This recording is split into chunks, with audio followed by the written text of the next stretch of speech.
following show contains adult content. It's not our intent to offend anyone, but we want to inform you that if you are a child under the age of 18 or get offended easily, this next show may not be for you.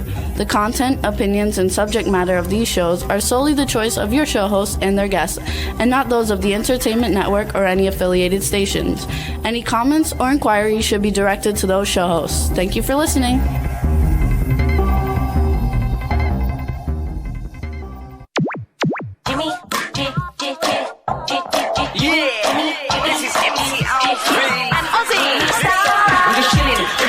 Sitting down and designing, where every man in a thinking, what are we gonna be wearing? Yo, I'm a Liverpool MC, you can't test me. Big up the girls inside the party, let's get down to crazy Jimmy. Big up myself and known as Alfie, the one and only, the Turkish MC. Always love the clothes of Jimmy. Bitch, I'm your wanna be, Jimmy Star's new celebrity. We'll take you out to Jimmy Star's. Hey ho, what's up everybody? Welcome to the Jimmy Star Show with Ron Russell. Bringing you the good times in music, fashion, pop culture, and entertainment. We got a great show for you guys today. We have action star John Ozuna coming on. I think that's how you pronounce his name. And then we have Steve Bacic coming on again, one of my favorite celebrities on the planet. And he's been on the show many times, and I'm super excited to have him back again. So it's going to be a lot of fun. What's up, chat room? Before we get started, let me introduce my cool, outrageous man about town co-host, Mr. Ron Russell. It's much better than it was. No, I can't breathe still. The dust, it's sand. Every week I complain, folks, because I have to let you know that when I sniff, I'm not a cokehead sniffing up coke, and I just can't breathe. It's freezing here in Palm Springs now. Winter has come. It's not freezing. It's like 70. It's beautiful. It's cold. I love it. So what's up, chat room? Cindy Lady Lake's in there. Stefan Daniel Bell is in there. More people will be coming. We're going to have a good show. But first, we're going to play Show and Tell, you guys. Show and Tell. So a couple of weeks ago, we had the incredible director of Texas Chainsaw Massacre and Jason Goes to Hell. And this is one of his new films. He sent us the Blu-ray for it. It's called Secret Santa. It won a bunch of awards. It's an indie film, not a really big one, but he said this is the film he's the most proud of. We haven't watched it yet because it just came in the mail, but I want to thank him. His name is Adam Marcus. You guys listen to the show. It was a great show. He even sent the little postcard that goes with it. Looks like a lot of fun, and I always love getting cool things. But what he really sent was, when I asked him, I said, could you send me a little bit of your artwork? Because I truly love it. No, this is a different guest. Oh, that's another guest? It's two different people. One's a movie director. Well, where's the art? The comic book guy. Yeah, I want to show that. I've got it. That's the next one we're going to do. Do you remember his name? No. So you guys. Jimmy, sometimes I don't remember your name. Comic book artist Tom Rash, you guys, sent us a goodie basket. Oh. It's so awesome. He sent. I love. Let me get. That's mine. Wait, no, one's mine and one's yours. Signed it for he me. signed one for me too. Look, I love it. I'm going to frame it and put it in my office where my office is. So this is Tom Rash's artwork, and the name of the comic book is Black Alpha. And here's mine. Mine is better. And then he wrote nicer on mine than he wrote on yours. You know? And then he really wrote a better sentiment to me. He also sent us some books that he autographed for us. One is called The Art of Tom Rash. One is and don't bend my Black Alpha. Either. Hang on, one of them is Black Alpha. It's called Act 1 Ascension. And then he sent another Black 1 Ascension for me for my collection, and The Art of Tom Rash for me. So you guys definitely check out his stuff, get his books. He's super great. We had a very good time with him on the show. We want to thank him. Such a for everybody. What a talented guy. I love it. I have to move his stand a little bit. I love his artwork. So we're going to be putting all that stuff. I just love his artwork. We're going to be putting all that stuff in the office and watching the movie soon. It's really cold here. He's full of crap. The outside is warm, and the house is very cold. These houses are not. These houses are made out of stucco. They're stone houses, cinder, whatever, and they hold it cold in, and the heat as well. So we want to welcome the chat room. Don Hinton just joined us. Hey, Don. Hey, Don. Show him your watch. Show her your watch. She always likes watches. I'm matching blue and yellow because my shirt has blue and yellow in it. It's a 40 watch because I have a whole bunch of them. You gotta love it. Also, we want to thank everybody for listening to us on iTunes. It's super important. We're number 46 on iTunes this week, so that's our highest that we've been yet. So thank you. Oh, excuse me, I'm burping. Thank you very much. We also want to thank the people at Paramount for inviting us to an awesome like cocktail hors d'oeuvre party for their new show, something Traveler. I forgot. Fellow Travelers. So we were in LA, and then we want to thank Marcel for having a wonderful Marcel Walsh for having a wonderful Halloween party that was the day before that we showed up to it because I had the wrong watch on. No. Do not skirt the issue and make it we. All right? Jimmy is a control freak. Jimmy controls my life. Get up, go to bed, do this, do that, eat, don't eat, drink, do. That's what he does all day long, you know. He's crazy. Tells me what to do, but I ignore him. Now, he knows to keep the appointments. So every appointment we have, he controls and keeps. We get to Marcel's, and of course, the party was the day before. And I'm a vampire looking terrific. He did look terrific. And, so excited to show my friends how good I look as a vampire. And, of course, the party was the night before. Then he has the audacity to turn to me and in a very evil voice say, well, you could have kept track of the date too. Well, we both got invited separately. Excuse me, pass the buck. I'm never wrong. But my watch really was wrong. I fixed it now, but my watch said it was the 27th. So, of course, I was nice. I didn't torture him or make him feel bad because he felt bad enough. I know. If I was a mean person, I would have yelled at him and carried on and said... We did drive 4 hours for no reason. Yeah. And I never said anything that I was with fangs hanging out of my face. Blood all over his face. For 4 hours. He had blood dripping down his mouth. He looked terrific, though. But anyway, we missed the party, and it was 100% my fault. 100% my fault. Finally, he's admitted to being at fault for something. So it was really stinky. But anyway, little goody. Not this week, but next week on Wednesday, right after the show, we're actually going to see Marcel Walsh's new movie. It's the movie premiere for his new movie, and it's going to be a lot of fun. And now I heard it's worse than the other one as far as chopping blood, guts, and eyeballs flying all over. I don't know if I could sit through it. Oh, I can't wait for it. I know you can't wait because you're a ghoul. And then also, you guys, so I'm involved with a really cool Indiegogo campaign, you guys. It's called Zombie with a Shotgun Reloaded. It's the sequel to Zombie with a Shotgun. We were supposed to do this movie, and then COVID came, and it all messed up. It's a going to be a very good movie. The Indiegogo campaign is for like comic books and perks and stuff. No acting roles. All the actors in it are professional actors. Some of the cast, we can't name the two biggest stars, but we do have Camden Toy, Vincent Ward from The Walking Dead. We have Monique Gata Dupree. We have I forgot who else is in it. I forgot. It's by Hilton Ariel Ruiz. He's coming on next year, and Ron is going to have a role in it also, you guys. And it's going to be a really cool zombie film. And we're just trying to raise some money to get it going because it's going to cost way more than we can raise on Indiegogo. But it's going to be a lot of fun. Lynn Lowry, I forgot. I have no idea. First of all, I don't know anything about this movie that I'm in. That suddenly I'm in. I read scripts. If I don't like the script, I'm not going to be in the movie. You're going to want to be in this one because it's going to be a big one. Yeah, it's a really good one. The first movie was extremely successfal. Who's the Whisper in My Ear? It's called Zombie with a Shotgun. Who's the big star? Oh, I can't tell you. I'm not allowed. Tell me. I can't tell you. No, I can't tell you in your ear because they won't be in it. If we can't use them for the Indiegogo campaign, they're too big for it. No, so I know that, but just whisper in my friggin' ear, so I know who it is. No, you don't know who they are anyway. I don't know who they are. They're so big that I don't know who they are. I mean, really. No, you don't know who they are because you don't know horror people. But in the horror world, they're like as big as it gets. Okay, so we'll see what happens. I forgot. Am I playing another doctor? Am I playing another FBI agent? I'm so sick of those roles. I'm not sure which one you're going to be playing yet, but I wouldn't mind playing a zombie. That could be fun. If they ate me, have your flesh hanging and stuff. I like that crazy stuff.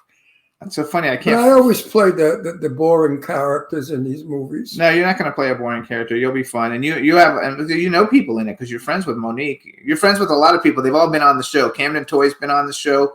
Vincent Ward, you were in another movie with. Yeah, I know, but that's not on the screen. That's in private on the set. But what about on the screen?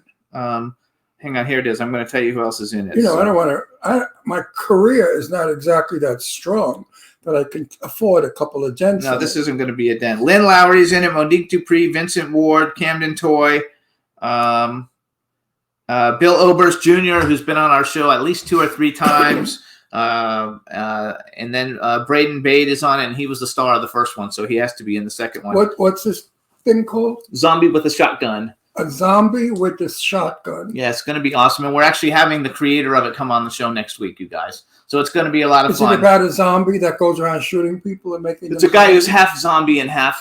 You guys can Google it actually because you can watch it. I think the first one's on Tubi or YouTube or something. But it's very cool, and it's the best artwork I've ever seen. It's based on a comic book. The comic books are already out. It's not like somebody's making a comic book and then making a movie. Am I in the comic books. book? No, you're not in the comic book. Nobody's in the comic book. Maybe in the next one because the comic books were already done.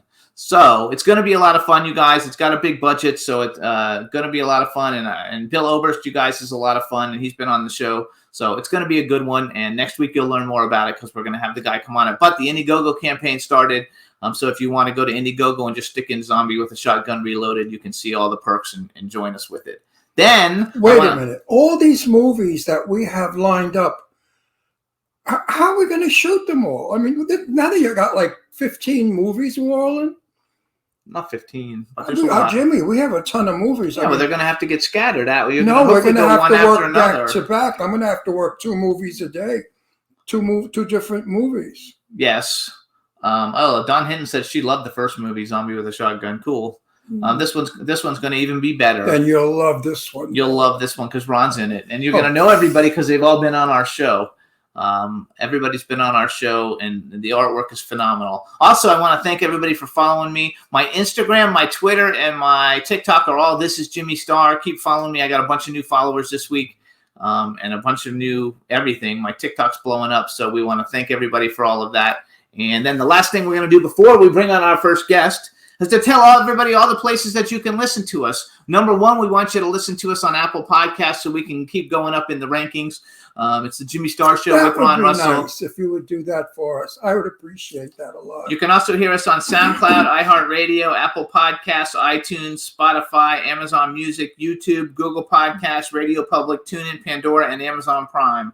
But we really want everybody to listen to us on Apple Podcasts because that's what we're trying to push right now, and that might help bring some more opportunities for us in the show. So if you listen there, because that's a chart that's provable that everybody can see, so we're super happy to be back on it. We dropped down to number 90 for a while, but now we're back up to 46. So please, everybody. What's that? I can't get over these numbers. Which way do they go? The lower the number, the higher, the better it is. You want to be number 1. We're number 46.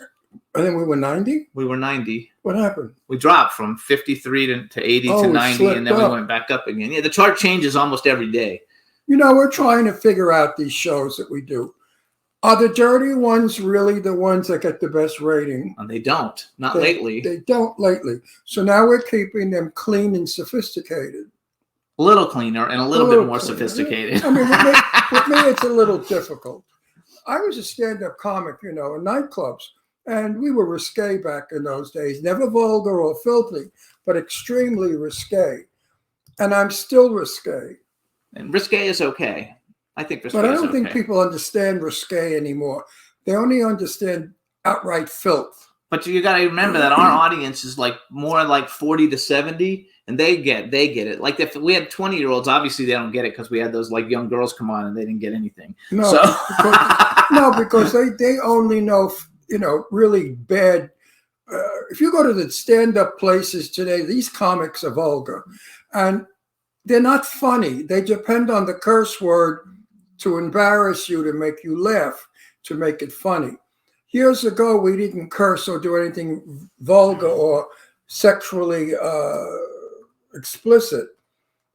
It was double entendre, and people loved it. So I wish that would come back again because the best comedy is double entendre. You could take it either way. So let's bring on our first guest. Okay. Go ahead and bring him in. Let's make sure we can hear him. Hello, John. How you doing? Hey, guys. How we doing? Fantastic. All right. So I wanted to make sure we could hear you. Now that I know we can hear you, let's make a great introduction. All right, everybody. Now we want to welcome to first of all, wait. How do I pronounce your last name? Ozuna? Oh, Jesus. You know what? You can say Ozuna. It's a Spanish last name, so properly it's Osuna. Ozuna. Yeah, and back from Spain, they'll even put a lisp on it. They'll go Ozuna if they speak Castellano. And but you can call me Ozuna. Just call me John. Hey, everybody. Now we want to welcome to the Jimmy Star Show with Ron Russell, action hero, actor, stuntman, badass dude, John Osuna. Thank you very much. Thank you. You know, That was Ron, you met perfect. him at Halloween Hotness, but this is my Yes. co-host, Ron Russell. Hi, how are you again? Let me just I'm doing good, Ron. It's great to see you guys. I loved your intro. You guys had a fantastic intro, and you know what? Just you tapped into something that was really interesting about comics. I think, in my opinion, comics are probably the most intelligent people in the world because the way they view life, their perspective on things, and the way they can tell a story. But to your point, the modern day comics have strayed away from the intelligence of it, and they have just been vulgar, and they're doing it for the shock value of it. And some people get it, some people don't. But I appreciate what you were saying at the beginning of the show. That was fantastic. Well, I did stand up for 46 years. Oh my goodness! Whoa! Congratulations! That's amazing. I started at 20 years old, and now I'm 83, and I'm still doing it. You excuse me, sir, Ron. What? I'm 83 years old now, so I've been doing stand up for 64 years, and it's changed tremendously. I worked with the great comics. They're all dead now, of course. Joan Rivers, who I knew, was a funny lady. Mhm. Joan Rivers was far more funnier in person than she was on the stage. Mm. Once said to her, Joan, how come you don't do this on the stage? And she said, Ron, they wouldn't get it. Ah. They just won't get it. I Yeah. have to simplify it. I said, yeah, but years ago we did it. She said, years ago we had an intelligent audience out there. She said, we had college people educated. We had people with class style. They were brought up properly. She said, but you see what's in our audiences now.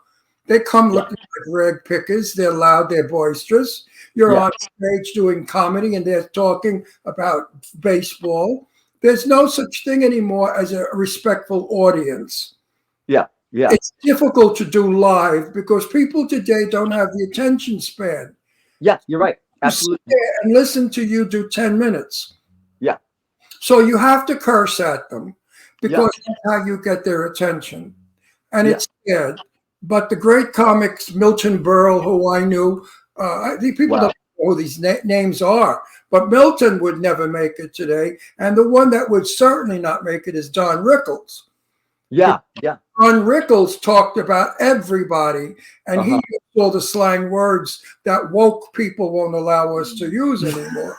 It changed a lot, and I miss it because I'm still good. I could still do comedy, but I don't have the audience. It's funny you say that, and I have to say that the bravest people in the industry are stand-up comics. People that do this live, people that take the chance. They don't know if they're going to be a hit or they're going to be a miss. It's a mixed bag sometimes, and you're taking the chance. And I can't think of a braver person that pursues our artistry and our artwork than a comic, than a stand-up comic, where you're live and in person and I never worried about a show because I knew my audiences. If I was working the Jewish Alps, which is upstate New York, all the wonderful places that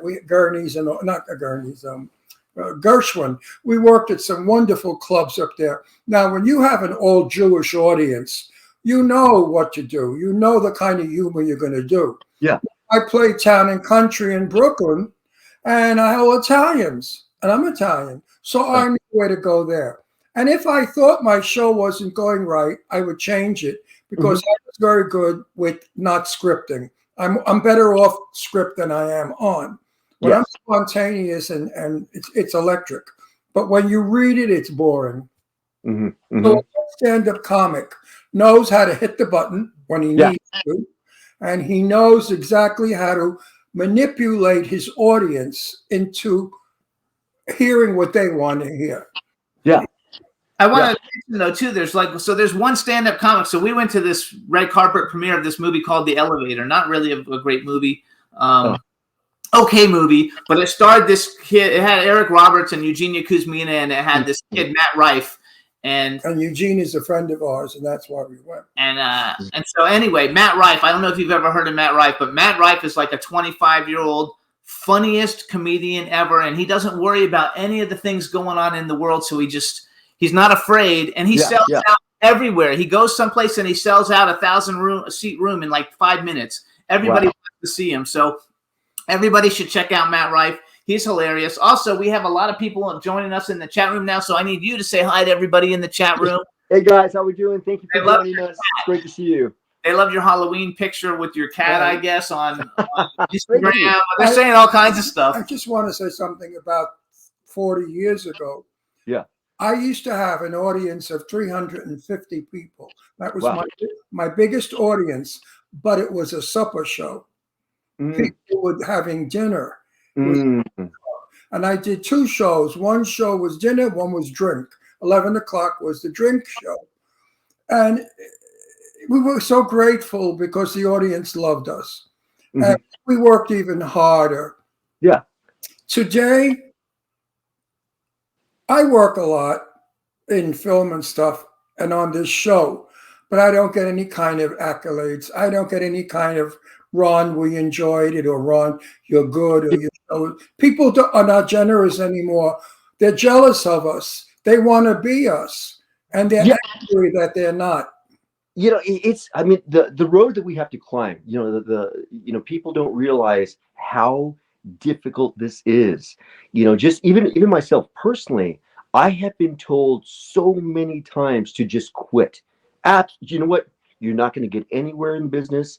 Nobody wants to feel that.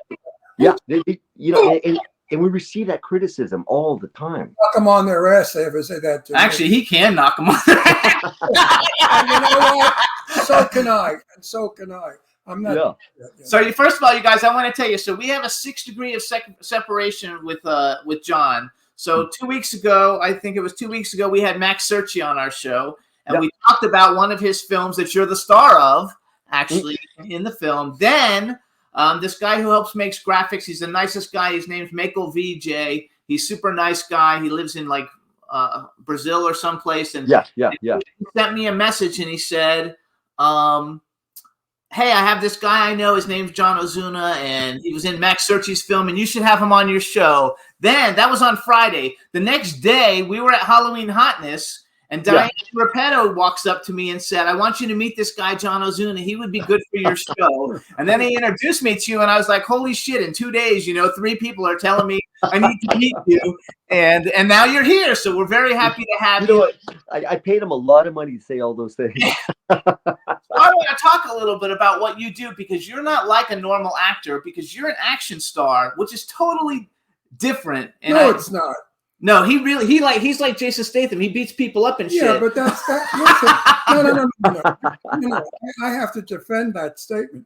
When you entertain people, you are an actor, and I don't care what it is you do. I consider him an actor. No, he is an actor, but he's a different kind of actor because. Well, his script is different. But if he's an actor, if I want him to be a priest tomorrow in a film, he'll be a priest. That's true. So we're not limiting him to. Which I was because I did one movie. Yeah, I mean, you have to get limited. Yeah, Demon Fighter, which I played a priest and I was the lead in the movie. So absolutely. Yeah, so we had to correct that because an actor does everything. Okay, but there's a difference because not every actor. He's good at this, or he's famous at beating people. Jason Statham. That's his favorite.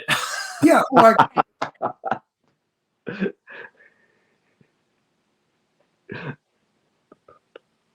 guys in 2 minutes, and I sit there saying, "How they get away with this, I'll never know." But I like Jason. I think he's good. But you are a real fighter. I mean, for real. Like you're Yeah. Tell us what you are, because you're like some kind of huge karate expert or something. Yeah. So my background, I've been doing martial arts for all my life. So I've been in martial arts for the last 42 plus years, going on 43 years. And, back in that day, my inspiration was Bruce Lee. I mean, he changed the world. I mean, he made the world Bruce Lee. color. Bruce Lee, Yeah, he made the world color blind. You know, so it didn't matter the fact that he was of Chinese ancestry. He was born in San Francisco, but he was of Chinese ancestry. It didn't matter. We all wanted to be him.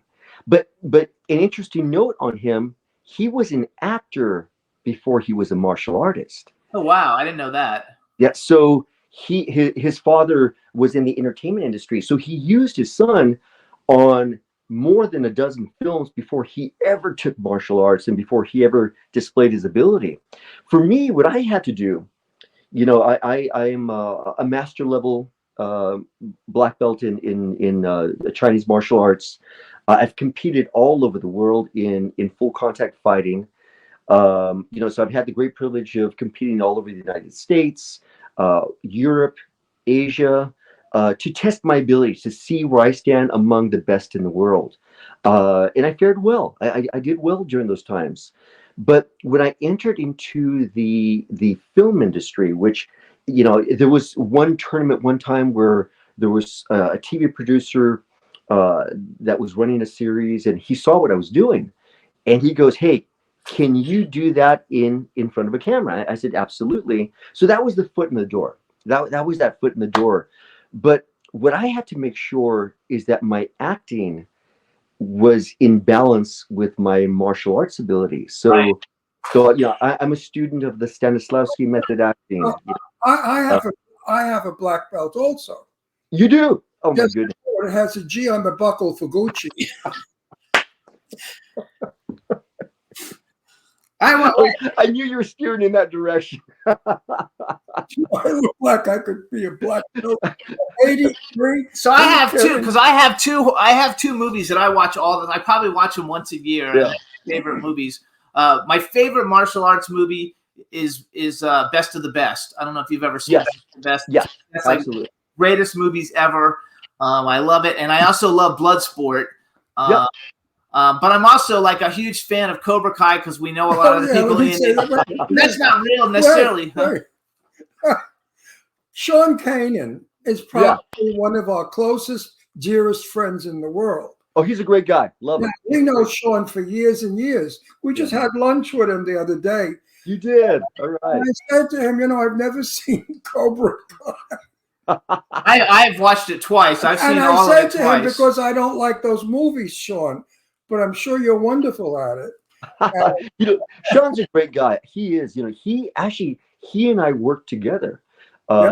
We did it was a pilot for a reality show called Me Versus You, and I was a contestant. So it was a kind of a culinary / martial arts obstacle sort of strange concept, but Sean was there. And since then, we've become pretty good friends. And you know, whenever I'm at an event, he's at the same event. He has his table, I've got my table, and we connect together. He's a great guy, very talented too. And he's a real person. He's not Hollywood fake. And his wife, Michelle, I'm crazy about Missy. Missy is the best. She's a brilliant woman. So also then, like, because like growing up for me, like the big ones, well, Jean-Claude Van Damme was big, and Steve Seagal was big. I should say growing up, I was like in college, like old in high school and college. You know, those we watched everything from. I think those movies are a lot of fun to watch. I think they would be very difficult, you know, because I wouldn't be able to do it. And now, like he said, Jason Statham is his favorite. Like he loves Jason Statham. Because it's fun. He is a funny guy. When you watch him on the screen, he takes it so seriously. Yeah. He does it like he's a dramatic actor, and all he's doing is beating people up and throwing them. And I get such an amusement out of that. You have no idea. Yeah, it's you know, with like Best of the Best, Jerry or Jamie, pardon me. You mentioned Best of the Best, and you know, Eric Roberts. It's just coincidental. Eric Roberts and I share the same manager, so we both have the same manager. Oh, that's okay. And I had We had him on the show. We know Yeah, him pretty well Eric's too. a nice guy also. yeah, he's a great guy. He's a great guy. He's got a wealth of experience. Like You know, his- we had a great conversation. I just want to mention this. We had a great conversation because he looked up at me and he kind of goes, John, you know what? If I had a dream role I wanted to play, I wanted to play Nurev. I said the ballet dancer. He goes, yeah.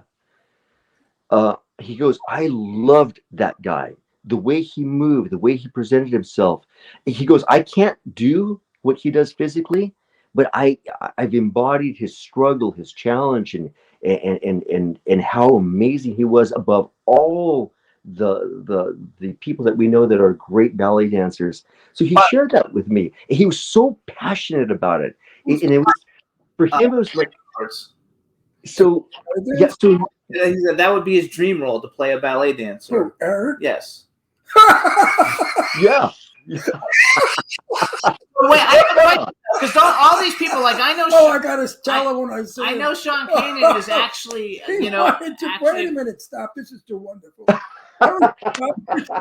Yeah, but you've never seen Eric Roberts. Wait, who movies. we know? The little Yeah. mobster, the little tough guy. Yeah, you haven't He seen him wants as a to be tough guy. a ballerina. If you would have I seen him can't in wait. Best of the Best, it's one of the greatest movies ever. Oh, I gotta see him in a tutu. Dude. None to me like that. So I don't know if we'll see that soon. all You know these- what? I'm gonna use your name too. Yeah, go ahead. Yeah, please do. I'm gonna say John told us. So I have a question though. Aren't all He those? really wanted to be a ballet. He wanted to play dancer. Nurev, who's like the most famous ballet. You person have to in the be world. like 6 foot. Eric is 2 feet tall. No, he's not 2 feet tall. Little. Eric is little. He could never Now, be. how tall is Eric? He's like 5'10" or 5'11". Yeah. Eric's about 5'10", so he's not. 5'10" is little. Yeah. I come from the 6 foot people. Oh my goodness. Well, yeah, no, Ron, you're tall. You're Yeah. very tall. So wait, I have a question though. All these people we're talking about who do pretty much all the action stars who do the crying stuff, they really know how to do it though, right? They're not playing it. I mean, yeah. I mean, Eric had to be shown what to do, but everybody else, when you're talking about Jean-Claude Van Damme and all the other ones, just going down the list, they have the background. So they do have martial arts background, and we become kind of an important commodity to the industry, because with us, we're three people in one. We're the actors because we can go and deliver the lines, and we do it with the intention, the emotion that's needed for that scene. Two, we can do the fight choreography, so we can say, okay, you throw that punch, I'll do this, and you do that, and you move this way, and I'll do this to you. Fight. And then we could actually do the movement. So we can actually, okay, I can take a punch, you move, I'll do this to you, I react this way. So we're three people in one. So instead of a production company having to pay for three individual people, it's all one person. So Did you get paid that way then? Did you get paid for doing all three jobs? so SAG does recognize that when I have a credit, an acting credit as well as a fight choreography, they will join those wages together. Stunt, then they throw the stunt in. They just say, well, if you do your stunts, you do your stunts. So for whatever reason, stunt people just don't have the same level of respect in the industry that everybody else does. Well, we like to drop names on this show because our audiences love what we do. And Burt Reynolds was a dear friend of mine for many years. And Bert once said to me, a group of us at a cocktail table, he said he had about 200 and something injuries in his body. Yeah. And I said, would you ever have one in your penis? And I could talk to Bert that way. And he said, yes. And he named one of the movie stars. He said, she spun around and cracked it. You see, wait a minute. That's risque. That's what we're talking about. That's the Burt Reynolds, Burt, in person, Burt was only double entendre. Everything Burt said came out. He should have been a comedian. He was the funniest fella in the world. Many time we sat there spitting out our drinks because he'd come out with crap that you never believe. I mean, he would say things on the spur of the moment where it came from, I don't know. But there was another side to Bert also. He's a manic depressive. He suffered from depression terribly. And I find that most comedians have had a bad life. They came from not a good background, and that's why they're funny. And Bert, he had a good background, but he had a lot of problems, and he really suffered a lot. And he was nice as could be. Oh, he was as nice as could be. His brother was a football coach. He never took. And I grew up watching Burt Reynolds. I mean, just all the movies he did, from The Longest Yard all the way to the Cannonball Run movies, and everything that his work with Dom DeLuise. Dom DeLuise was not nice. Yeah, Dom DeLuise. I hated him. I heard that. He was a nasty homosexual that was covering it up, and he was very nasty. I had an argument with him with Renee Taylor and Joe Bologna at my table, and it was an event, and he said a terrible thing to me. He said to me, my friend Diane wanted his autograph, and she was my guest. So I said, good, we'll go over to him. We went over to Dom DeLuise, and I said, Dom, excuse me, but my friend Diane he turned on me. He said, leave me alone. And he picked up a citronella candle, and he said, I'm going to shove this right up your ass. Wow. And he said it to the wrong guy because I'm from Brooklyn. I turned around very loud. I said, listen up, Mary. If anybody loves it up the ass, it's you. So I suggest you shove it up your own ass. And I walked back to my table. I thought Renee was going to faint. And Joe Bologna just looked at me. He said, what was that all about? I said, put the citronella candle up my ass. You know what Joe said? Lit or unlit? Bologna. He said, what, lit or unlit? So, no, he was not, he did a lot of coke. My ex-brother-in-law, Michael Papa, who was Vincent Papa, the mafia's nephew, he supplied all of Hollywood their drugs. Wow. And Dom DeLuise was an enormous coke freak. And Michael Papa used to sell him the coke. Well, Michael Papa had been in jail, so he lifted a lot of weights, had a great body, and he was a handsome Italian guy. Dom DeLuise never stopped hitting on him, constantly hitting on him. So I'm glad to dish him because he was a worthless piece of crap, an arrogant Italian jerk, and I'm Italian. So hold on. Let's go back to you. First of all, I want to tell everybody you guys can follow John on Instagram. He's at John_Ozuna.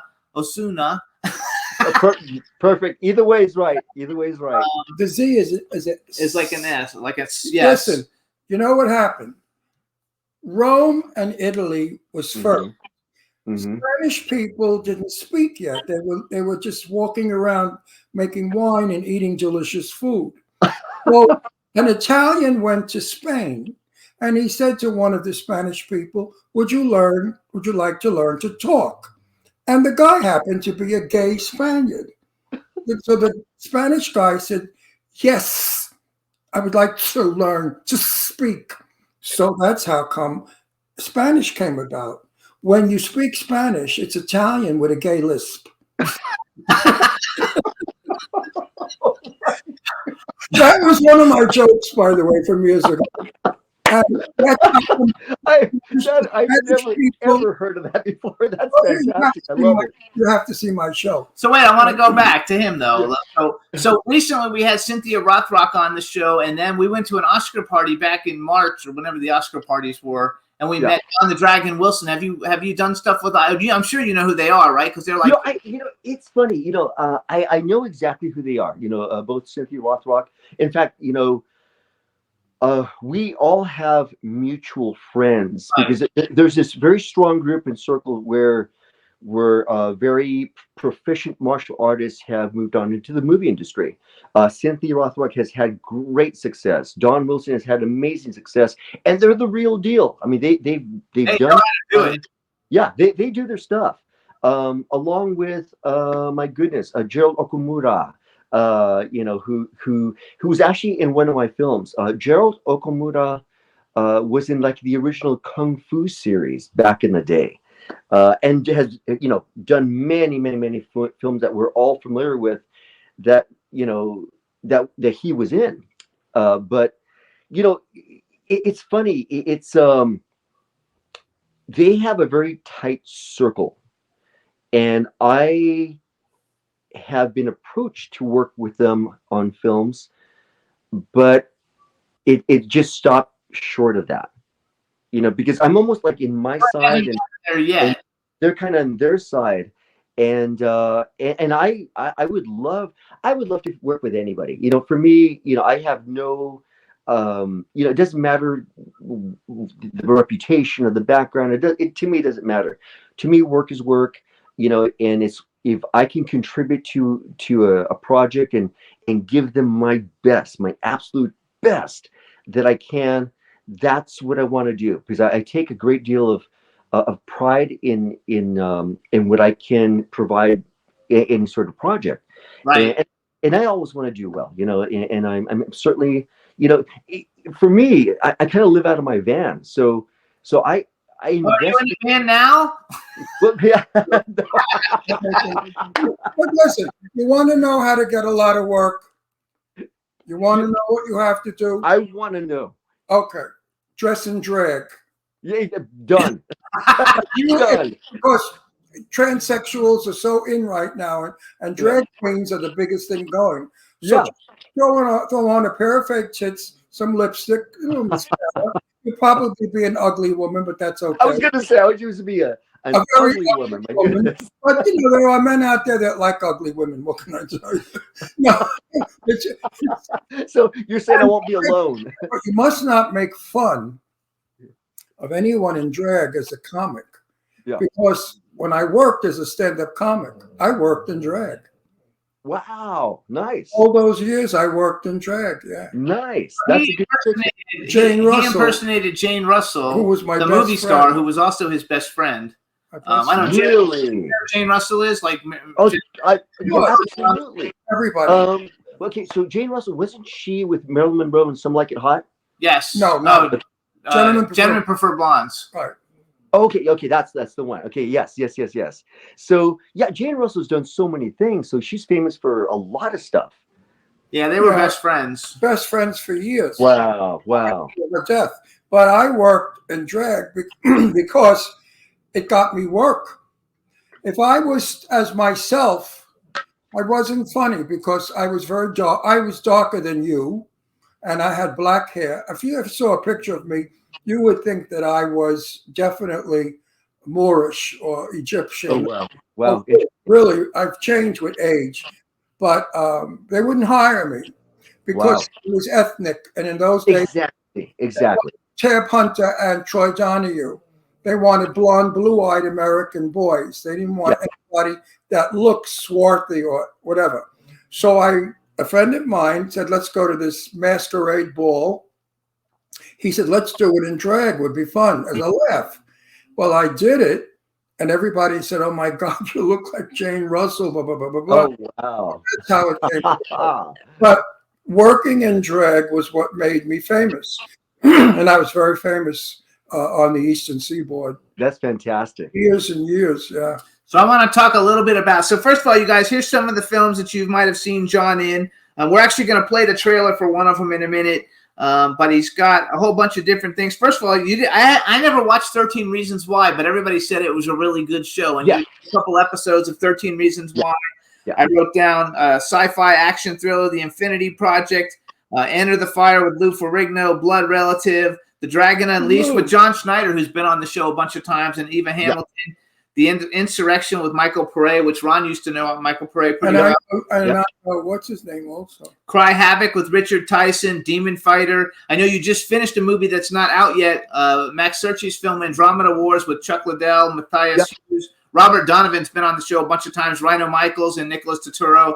And then you did a movie for Max called The Bouncer with you, Nicholas Turturro, and Kostas Mandylor. What a great cast. And I guess this is a big leading role for you.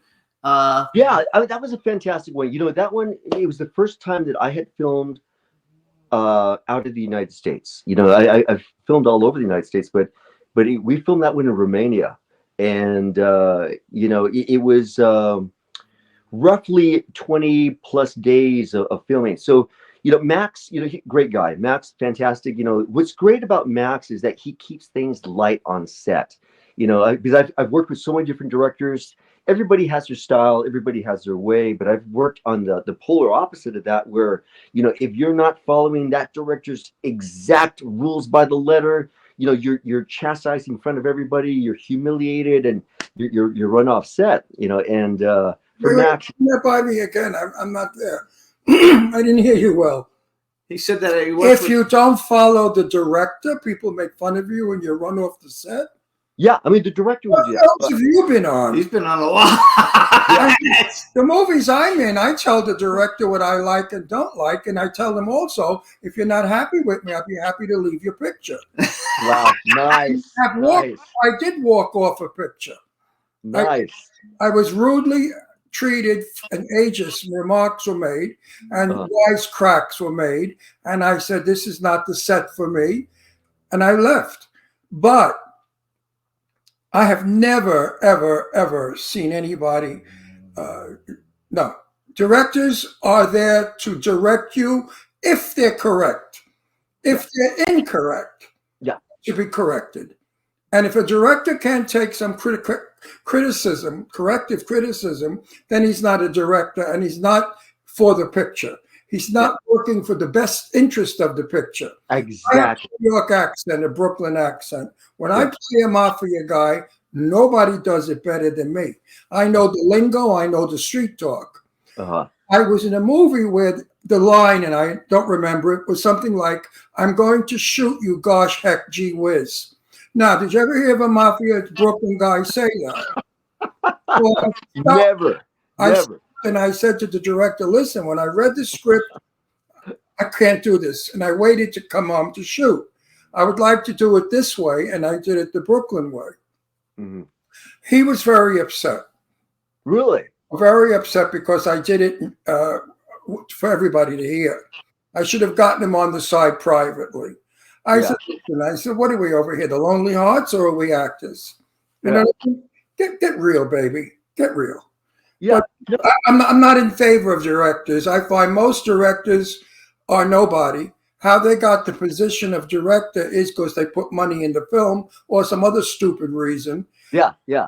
And I'm in total agreement with my pal, Betty Davis, because Betty and I spoke many times about directors. She hated them more than I do.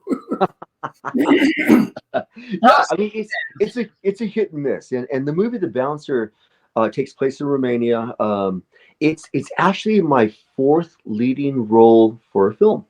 And when I was approaching this, just obviously you just jump on these opportunities. But holy hell, it was so cold over there. Oh my goodness. And a lot of the scenes were outdoors. So, we had to, fake the fact that it wasn't cold. And when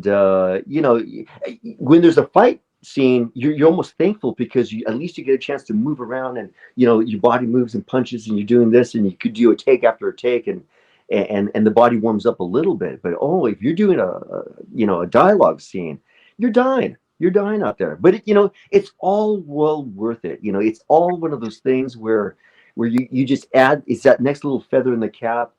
Every experience that you have in acting lends to the next project, so that way you're just that much more experienced, and you can offer that much more for that next project. And to work with Costas Mandylor, He's terrific. What a nice fella. He's a great actor. He's a fantastic actor. So you learn. You're on set, and even though we're both actors, there's never a time that I'm on set that I don't have my notebook out and I'm taking notes on how very experienced actors, how they prepare for a scene, how they take direction, how they, try different deliveries. And Nicholas Torturo, same thing. It was great working with him. Big actor. He's been in everything. He's been around forever. Europeans are trained differently than the American actors. Yeah. A European actor, as such as Sophia Loren Magnani, Italian, or Yeah. Melina Mercuro, Greek, and of course, what's his name? Costas. Coca is Greek. There's something about Europeans that is so appealing, an honesty, a truth. When they act, it's true. American actors sometimes are worried about their hair, the lighting. You know, it's a little bit too. Whereas Sophia Loren, I mean, if you see her newest film, she didn't give a shit. No makeup, nothing. She looked 150. That beautiful woman did not look beautiful anymore, and Sophia could care less about it. So And that shows in acting. with you though, because first of all, Max, so we met him that night at Halloween Hondas. He was on our show, but we had never met him. You're a little bit different. We met you first, and now you're on the show. Yeah. But everybody spoke super highly about working with you. Max told us, everybody that we spoke to all said that that you're a consummate professional, that you were really good at what you do. I want to play the trailer for the bouncer for everybody. A good actor has to give. Yeah. If a good actor is selfish and doesn't give to other actors, he's not an actor. He's just an egomaniac, narcissistic jerk. And I'm sure, knowing you this little that I do, that you're a giver. That if I worked with you, I would probably get along very well because I'm a giver. When I work, I'm not selfish. I don't want the scene. It's not my scene. It's our scene. Exactly right. Absolutely. 100%. So what I want you to do, Juan is listening. You introduce the trailer, then you hang on. We're going to play the trailer for everybody so they can see the bouncer, and then we're going to come back. So you introduce it, and then hang on, and as soon as it's over, we'll be back. Yeah. So the bouncer, again, it takes place over Romania. What it is, it has to do with my character. And my character is somebody that got in trouble in the United States. He killed somebody, self-defense, while protecting somebody else, and he fled the country. He's trying to escape from his past, and he's trying to find a new life. While at the same time, he's connected to the United States, where his mother's dying. She's in the hospital. He's in communication. He froze. Oh, what happened? Problem. Yoo-hoo. What happened there, Juan? He froze. We froze. There we go. You froze for a second. You're So back. go ahead and just say the name of the movie, and we'll play it. And I don't know why you froze. So you're about to see the trailer for the movie The Bouncer. So I hope you like it. Can you explain to me what the hell I just saw? Every week it's a new one, okay? If you stick around here long enough, you're gonna see that all the time, and you're gonna learn to look away. Who are you? Anyways? Don't touch me. For what? Go home or go to the hospital. Your choice. In Russia, you have nothing. Shoot him! Make us dead! I give you good life. This is how you repay me. It's not gonna end well.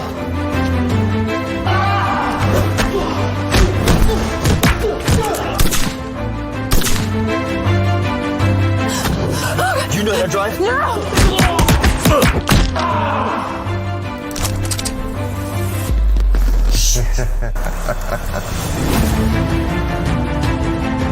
I actually love it.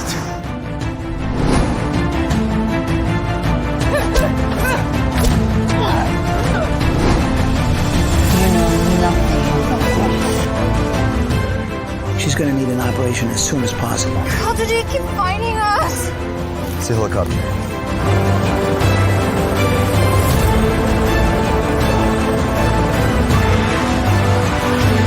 Shoot!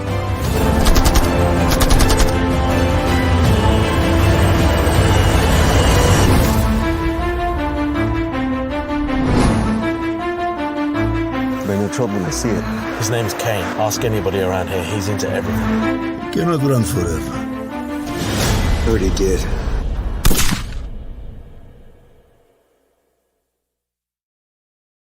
Yay! It looks like an adventure full of excitement. It's a fast mover. Yeah, it is. It really is. I mean, it moves well. It moves fast. It starts right away. So right off the bat, there's a lot And to you some. look natural. You look natural beating up Oh, thank you. 30. That means a lot. That really does mean a lot because I got a story. Again, through this process that we go through to try to just kind of get somewhere, to follow our passions, to follow our dreams. We come across a lot of naysayers. We come across a lot of people that will push us to the side. And there was a time when I was a little bit newer at this, that they were trying to get Keanu Reeves' manager to try to manage me. And his comment about me was, why the hell would I waste my time on somebody who's not going to make any money for me? Why the hell would I do that? Fortunately, that's the business, John. Yeah, exactly. And there's a degree I understand that. So a year and a half later, I got a call and saying, from my agent at the time, hey, we got this part for you. It's a small dialogue, not a very big part, but it's visible, and you'll be working with the lead actor. I said, oh, great, fantastic. Let's do this. And I said, what's the project name? They said, well, it's called Ice Cream. I said, okay. I've never heard a movie called Ice Cream before. I said, you know what? Let's go for this. I go on set and come to find out that the movie is Matrix 4 and the scene's with Keanu Reeves. So, Keanu Reeves and I had a great scene together.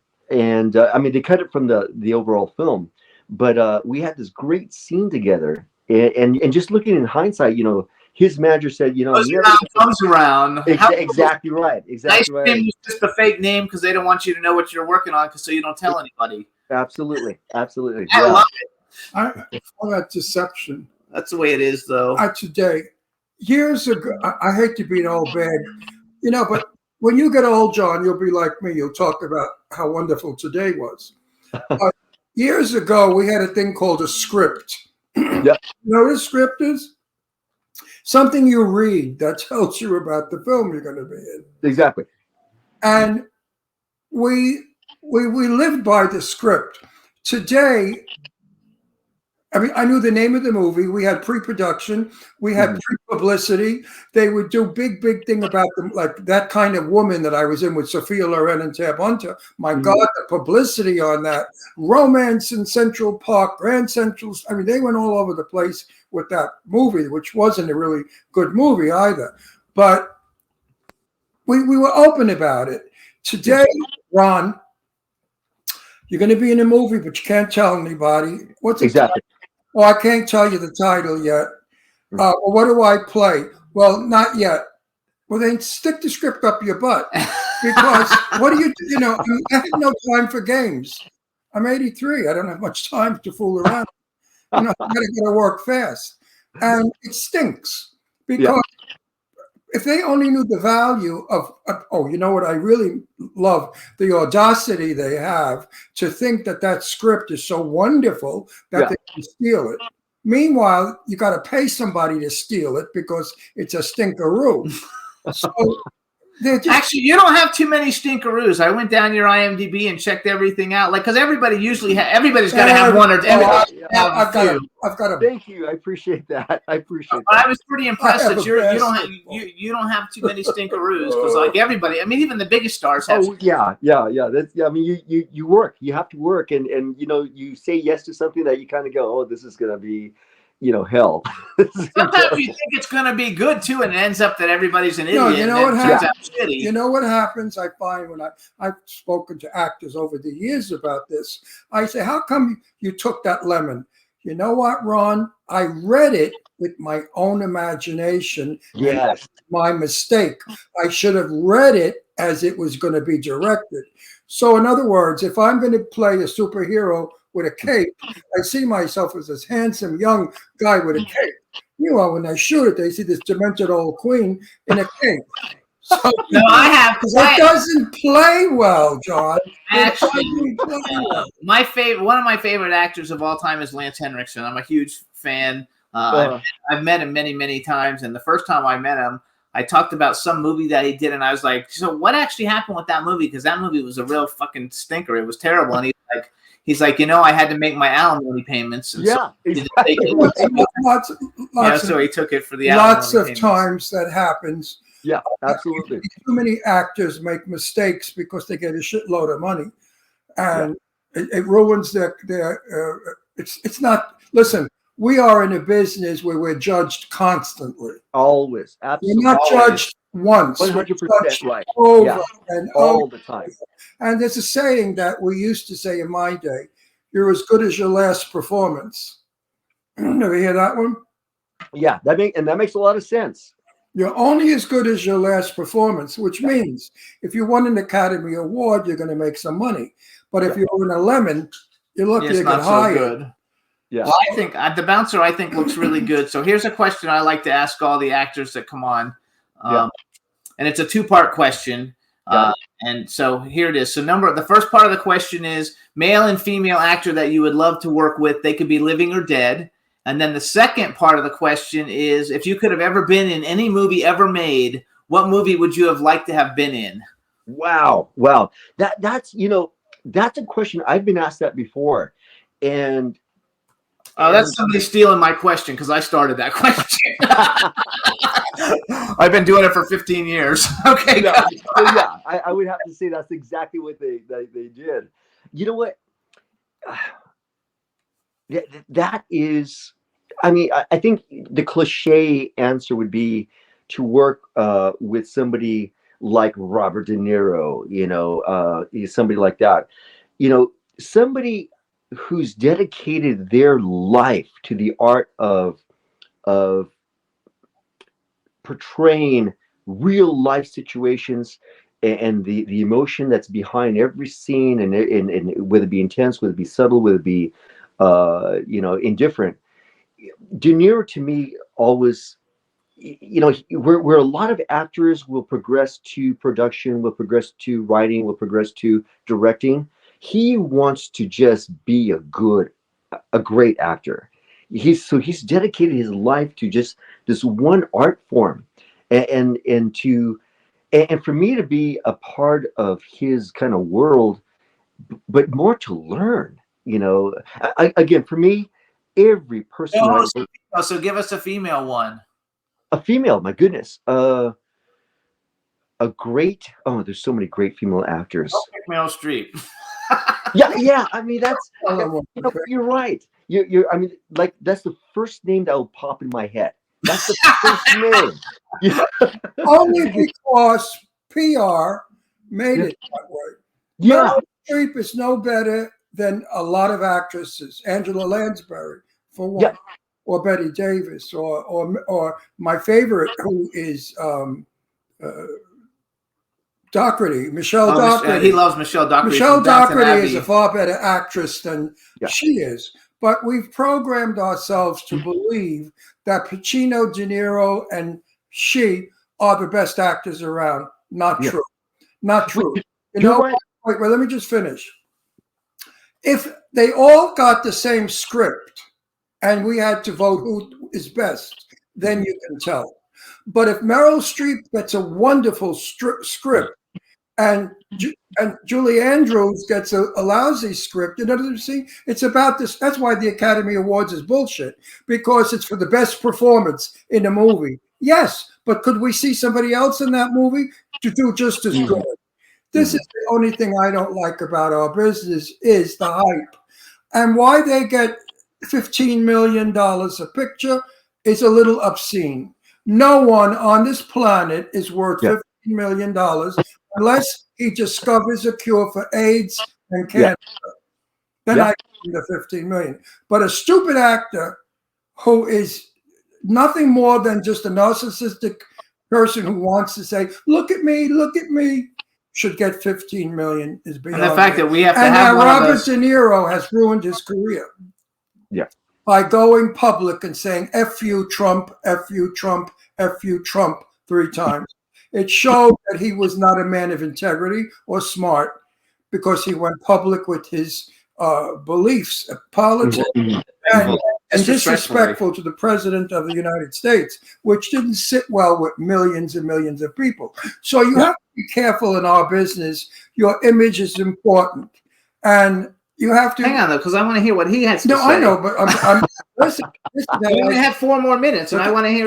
Fun show. This is how I get stuff out of the guests. I know, but I want to know, like, so okay, so would you have picked Meryl Streep? Is that who you would have picked? You know, I mean, it's one of the names that comes up. But to Ron's point, I have worked with, and I have seen so many people do amazing performances. I mean, just Leo DiCaprio. My God, his versatility and what he's able to do. Even Brad Pitt.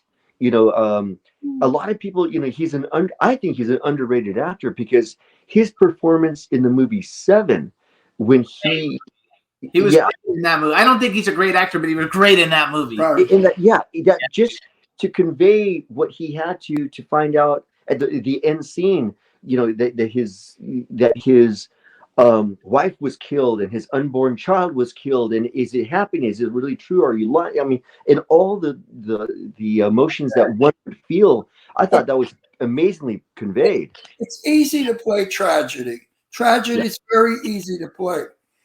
But getting an audience to be interested in you by being sort of mediocre is as a real actor. I mean, an actor is screaming and yelling and in pain and crying. That's anybody could do that. Most women, when they're married, do that to their husbands to get something. Wait, okay, so what movie would you have liked to have been in? Good question. Oh man, there's just so many iconic movies. Again, since I was back from the time of Bruce Lee, Enter the Dragon was just big, rock, just box office hit. And unfortunately, he passed away before he could see his true success. In legend of films, but The Godfather, just the subtleties of The Godfather in every scene. We've had a lot of people from The Godfather. Oh, Duvall, Pacino, just just Duvall just did an amazing job in that film. Just those kind of iconic movies. Coming from Brooklyn, I lived it, so to me it didn't mean a damn thing. It's like, what's this? How about I throw this at you? How would you like to have played in Streetcar Named Josiah? Oh, I would love it. Yeah, that would have been amazing. Marlon Brando. I mean, that's an actor. That was an actor. Yeah. Oh, absolutely, absolutely.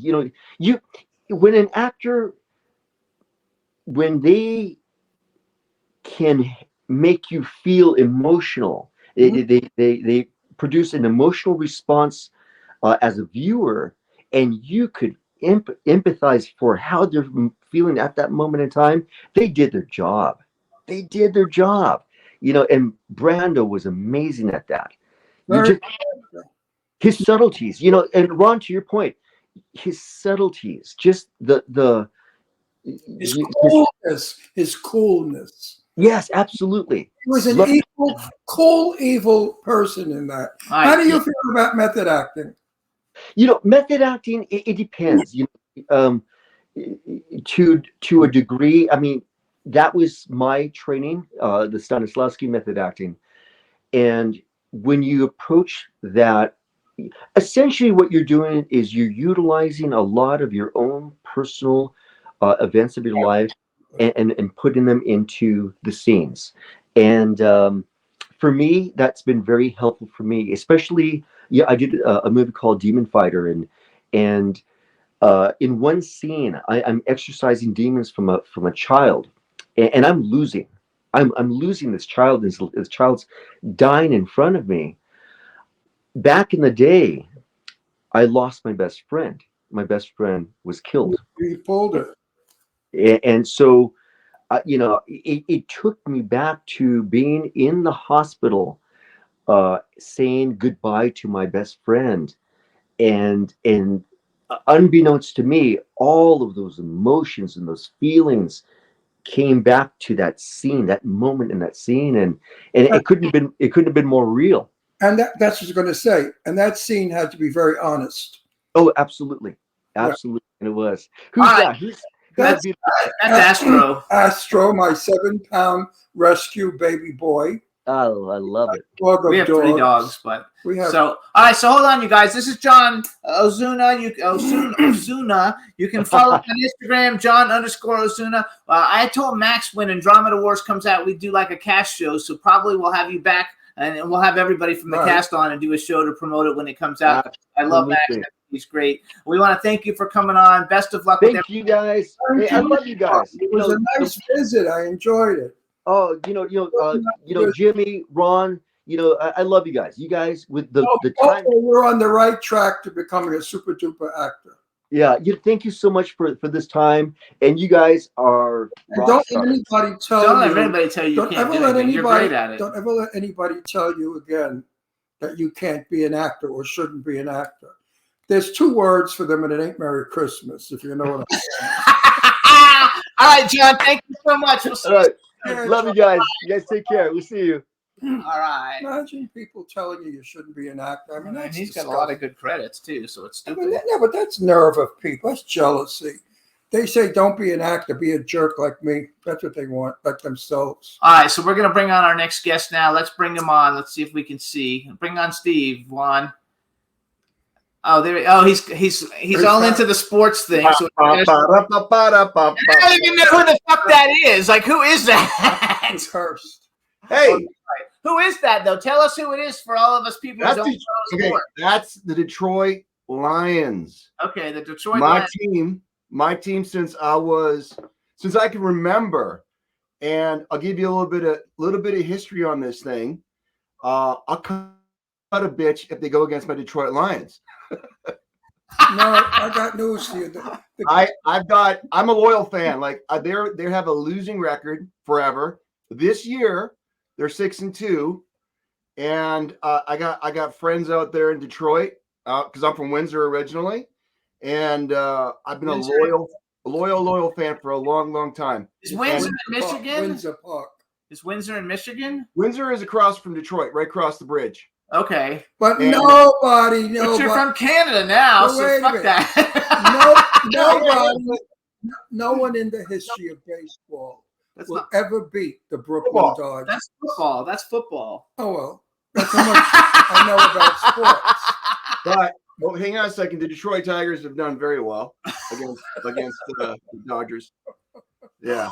All right, everybody. Now we want to welcome to the Jimmy Star Show with Ron Russell, actor, producer, writer, acting coach, all kinds of things, superstars in the entertainment industry. Steve Bacic, hello, and welcome back to the Jimmy Star Show. Hey, Yeah. everybody. What's going on? So happy Thanks to for have having you me, back. guys. What's going on with you since we last had you? Well, this beautiful strike, What? 2 strikes. We've had the writers' strike and then the Oh, actors' please. strike. Don't even bring it up. I'm sick over it. Oh my God. I can't stand it. I want it to be over. I really. I know. And Now, I'm first, like, wait, say hi to everybody in the chat room because they're all Don't like, interrupt him when he's saying something important. no, I want him to say hi so everybody The knows. strike is more important than people in the chat room. no, it's okay. Well, if we continue to strike, there's no show, then there's no chat room. So go ahead, Steve. No, it's okay. I'll say hi to everybody. Hello, everybody. There you You go. know, now go on. What do you think? You think the strike's going to be over? They threatened us. Not threatened. They said that it's supposed to be over now. They're negotiating it as we speak. Yeah, I keep. Somebody said that's baloney. You know what's funny? Because it's been going on. What's this? June or May? Yeah. in a I minute. heard September, and then we were supposed to. So now they said they're negotiating right at this moment. Today. A deal is on the table, and somebody who knows a lot about it said, Ron, don't believe it. They want to get all of the members upset to go and picket more. We had 2 different responses because somebody else who's in the know told us that they thought it was going to be done by November 8th, and everybody else is saying next year, so we don't really know. I can't believe it. I've They're heard- ruining our business, you know. They're destroying Hollywood. Yeah, I heard a lot. I heard about. I was at a convention in Maryland about a month ago, and one of the guests was telling. She's part of the board. She said, "Oh yeah, a couple weeks. End of September." Then I've heard from other producers.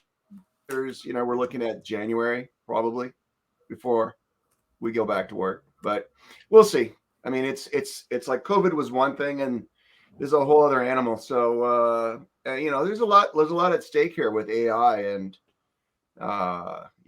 it's Terrible. Too many people that we know, young people, are losing their homes. They can't pay their car payment. It's terrible.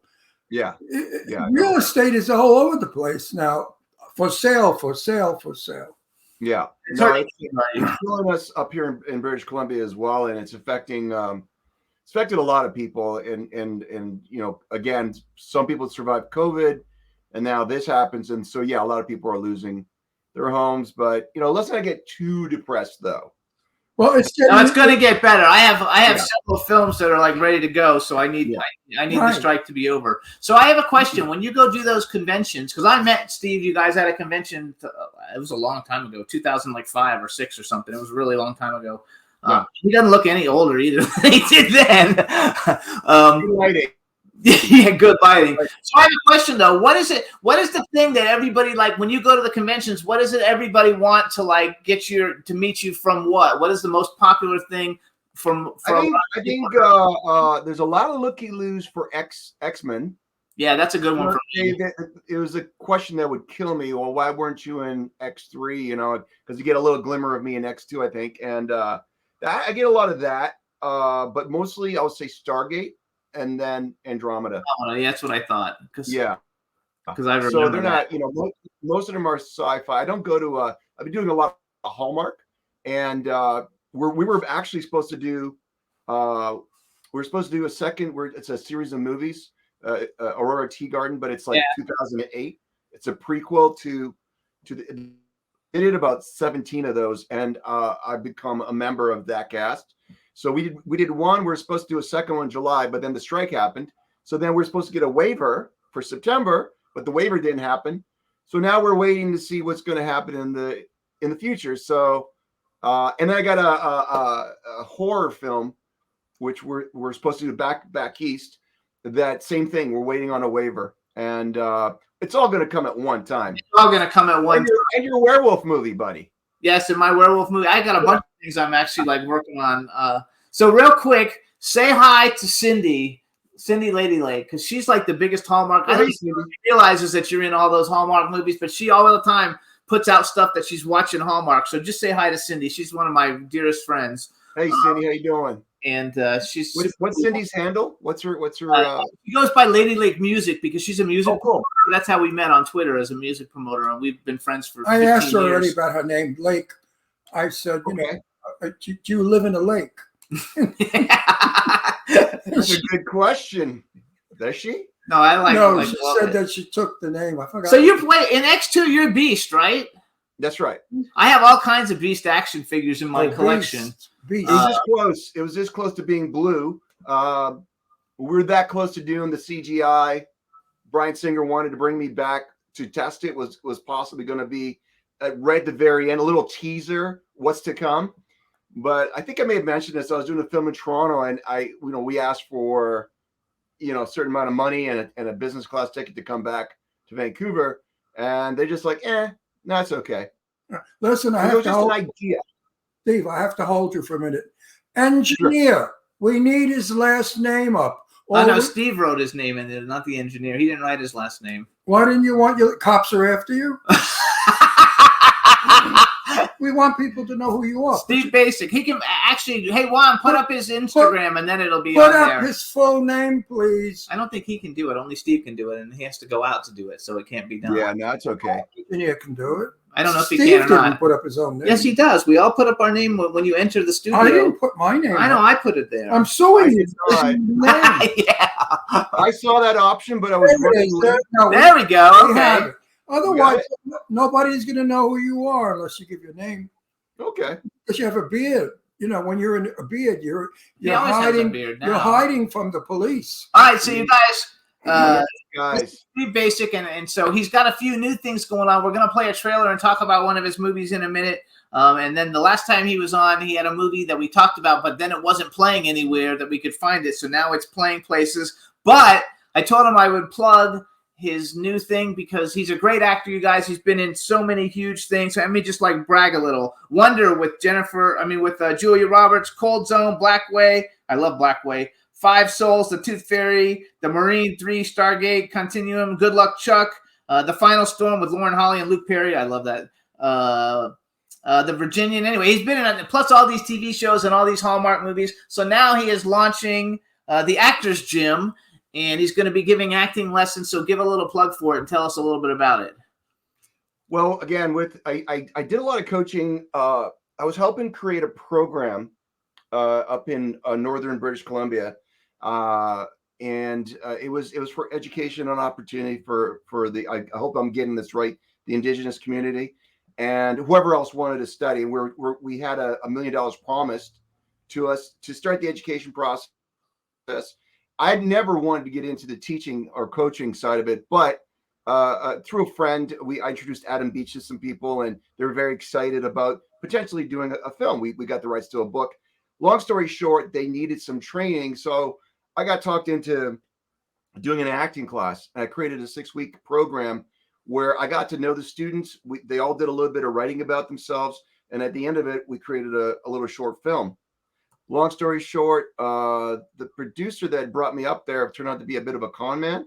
We don't have any of those anyway. No, not in Hollywood. Not in Hollywood. Oh, never. But the good news was that I saw positive changes in all the students, and they were like, I had people from their families coming up and saying, I don't know what you did to Ed, but he's finally opened up. He's smiling again. And I was just being goofy, and I just basically created, through my 25 years of knowledge at that point, what I would want to see if I was getting into the business. And so from that, my agent had asked me, she knew I was going away every weekend, and she says, I got a new kid, would you coach her? And I was like, I don't coach kids, but sure, why not? And she ended up getting on the Spielberg series, The Whispers, as one of the leads. And then I got her into another show, and then I coached Anna Cathcart for her first episode, and now she's a big Netflix star. And I had a lot of success with a lot of different people. And but I was doing one-on-ones, and then I got into a class. I had enough people asking about me, so I created a class. But it was never something that I really was that aggressive about. I don't even have my Instagram, the Actors Gym. There's no posts. Steve. Yeah. Do you believe, as I believe, you either got it or you don't? You're never going to learn it. No, I used to. So I had this one student, and she was from musical theater, 15 years old. And I'm thinking, she's just graduating from Cap University. She's going into producing. The habits that they had for film and television, they don't work. It's too big, too much. You're eating up all the furniture. And I thought, there's no way. But I'm not going to discourage her. I'm going to work with her. I have a 4-step process. She applied herself, and within about 9 months to a year, she's the one that was the example. Like, we'd tape it, we'd show people, and she was so still and so good. But the timing for her was wrong. That's sometimes the issue. She didn't have the right look for the time. Now she would do, I think, quite well if she went back at it. So now, I do think people. What I like to do is find out when I work with someone, if they allow me, I get to know them a little bit, right? So you can't go into another character unless you know who you are. So I gotta, and sometimes I don't even know who they are. Sometimes I will see things that they're not aware of, like if they're hitting up a certain roadblock and they can't get past their acting. Like, I'm acting all the time. So my goal is to figure out who they are, get them nice and simple, and then from there we expand. So then you don't believe in method? Method? I mean, I think it works for, depends on what you're doing. Depends on, like, if it's, for me, I'm collaborative, Yes. And it depends on how much time you're going to take away from the production and how much time you're going to take away from other actors. So if it's a big production and you got time and you can be in character all the time. And you know, they say, oh, well, don't, I care about the other actor. I care about the other person's opinion, not because I need to be liked, but because I believe you get your best stuff when you collaborate. That's my opinion. And the unfortunate thing is we don't get a chance to rehearse that much anymore. But if it's a big production, he hates that. He hates you because you work on really that you don't get to rehearse hardly anymore. I can't even believe that he said that. I mean, to me, this is an insane business. How do you have the nerve to go on a set without a bit of rehearsal to understand for one moment what you and the other fella are doing? Wait, I have a question. It's obscene. Wait, I want to just finish something. I am a good actor. You know why? I disappear, and the character comes. And you know why? My training, all those years performing as a female impersonator, when I had to become this Jane Russell, a beautiful woman, and I was. All woman, as much as a man I am as a man. It took such thought. It took such training. Woman's voice. I sang in a woman's voice. I became a woman. Okay. You have to know how to use your tools. That's right. If you don't use your tools correctly, you're flat. You're a line reader. I have worked with line readers and I wanted to scream. He wants to scream every time. Have you ever worked with line readers? Like when they feed you the line? No, an actor who stands there saying, and now I'm going to shoot you because it's time to shoot you. So please do not move while I shoot you. Bang, bang. Look, now you're dead. That's a line reader.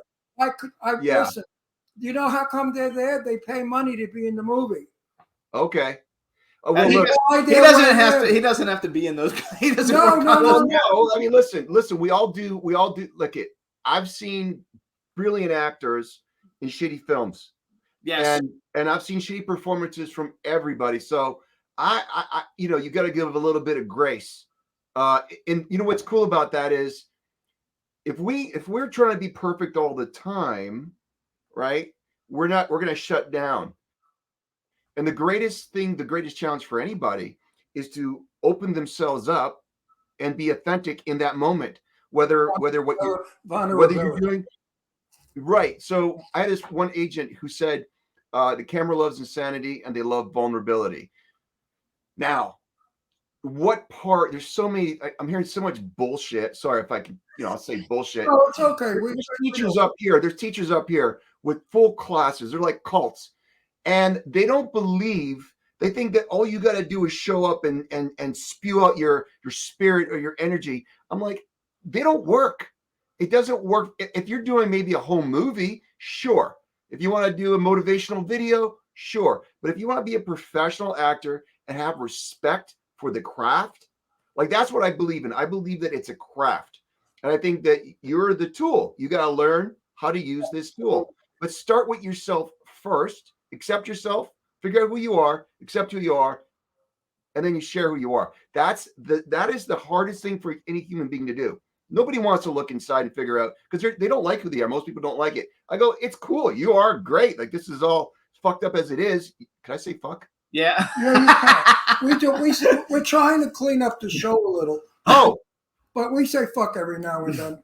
So wait, going back to what you said before, though. So like, because I want to get into this with him. You work on wait. You don't know what you're talking about. I do know what I'm talking about. You're not an actor. You work on stink as an actor. High five. High five. Make up. High five.